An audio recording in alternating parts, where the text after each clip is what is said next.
खुलुमबाय दिनैनि स्टुडिअ आं प्रणय दैमारि दिनैनि गाहाय रादाबफोराव दङ जम्मू काश्मीराव साथाम फायखिजों लोगोसे सासे सुबुंनि गोब्राब जोखोम बरपेटायाव पुलिसा सासे लाइमोनखौ बुथारनाय सा-8 दायनिगिरिफोरखौ हमबाय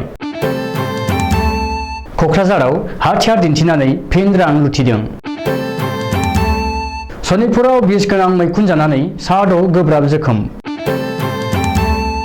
हेलेमनि थोखौबारियाव जाब्रबथाय खालामनानै खारखुमानाय ड्राइभारखौ जोबथेसालियाव दैथायहरबाय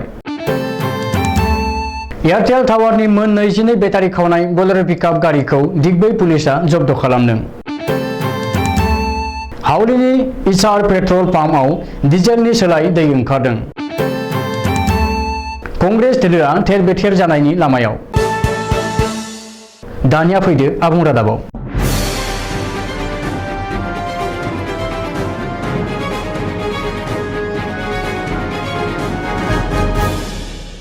उदखारि हानजानि आखायाव साथाम रैखाथि हानजा आरो दाय गैयै सासे सुबुंनि गोब्राब जोखोम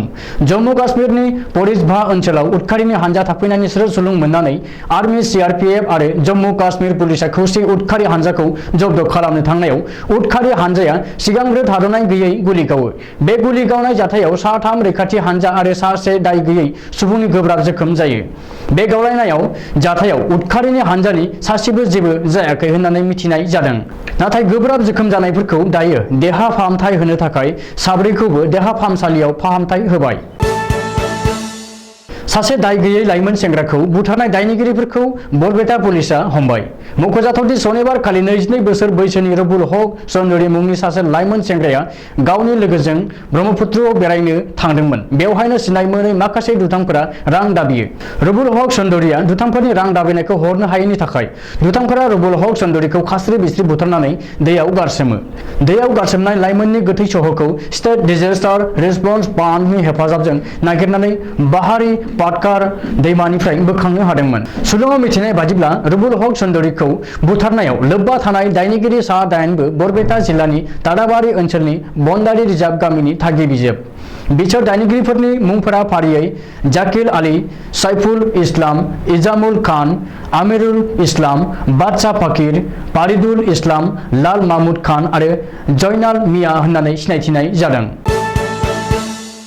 फिन खनले सान हर पुलिसनि गोख्रों नोजोर होसेयावबो बिटिआरनि दरफ्रोमबो जिल्लायाव सिखावनि उदखार मख'जाथावदि बुधबार खालि मोनानि 8 रिंगासो समाव कक्राझार सहरनि सानजपारा ओनसोलनि कवाबिल गामिनि इटाबातानि बिगोमा मनज कुमार बसुमतारीनि नखराव गंसे बाइक आरो गंसे स्कुटि गारिजों साब्रै सिनाय मोनै दुथांफोरा हरखाब फैनानै मनज कुमार बसुमतारीखौ खर'आव पिस्तल दिन्थिनानै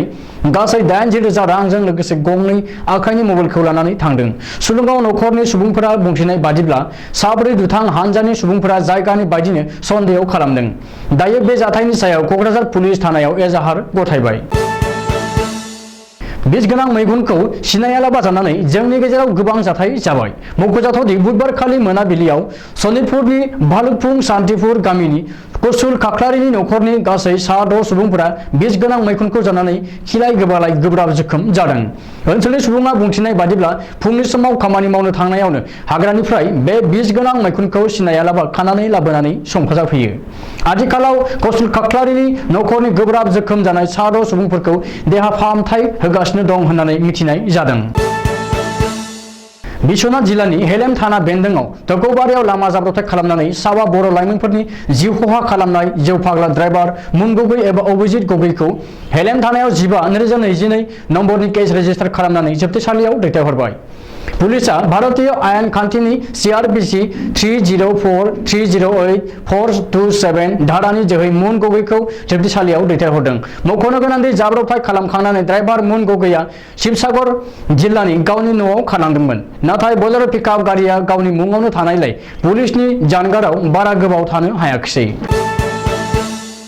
शिबसागर जिल्लानि दिग्बियाव पुलिसा एयारटेल टावारनि मोन 22 बेटारिजों लोगोसे गंसे बोलेरो पिकआप भेन जब्द खालामदों पुलिसनि सुलुङाव फोरमायनाय बादिब्ला AS23M0993 नम्बरनि बोलेरो पिकआप भेनखौ पुलिसा लाखिनो इसारा होदोंमोन। नाथाय बोलेरो पिकआप गारिनि ड्राइभारा लाखियाजासे सालायसोमनायाव उन होसोलांनायाव केन्दुगुरि हाग्रा ओनसोलाव गारिखौ मोनहैयो। नाथाय बै गारियाव रावबो सुबुंखौ मोननाय जायाखै होननानै मिथिहोदों। दिग्बै थानानि ओसिआ मिथिहोबावदों दि एयारटेल टावारनि बेटारि गोमानायनि सोमोन्दै मार्घेरिटा थानायाव FIR होखांनाय दंमोन। हावलिनि 31 नं हादरारि राजा लामायाव मैरामारायाव थानाय इसार पेट्रल पाम्पआव डिजेलनि सोलाय दै ओंखारदों। गोबाङानो गावबा गावनि गारियाव बै पेट्रल पाम्पआव डिजेल सोनानै इन्जिन सिज जाजानायावसो गुबै बाथ्राया सोराङाव फैदों। जायफोरा बे जाल्लायाव गोग्लैनांदों मेकानिकनो दिन्थिनायाव थावखौसो डिजेलनि सोलाय दै मोननाय जादों। आथिखालाव पेट्रल पाम्पनि बिगोमा प्रवीण रायआ गोबांनो खहा सुफुंनायनि रां हरफिननांगौ जादों।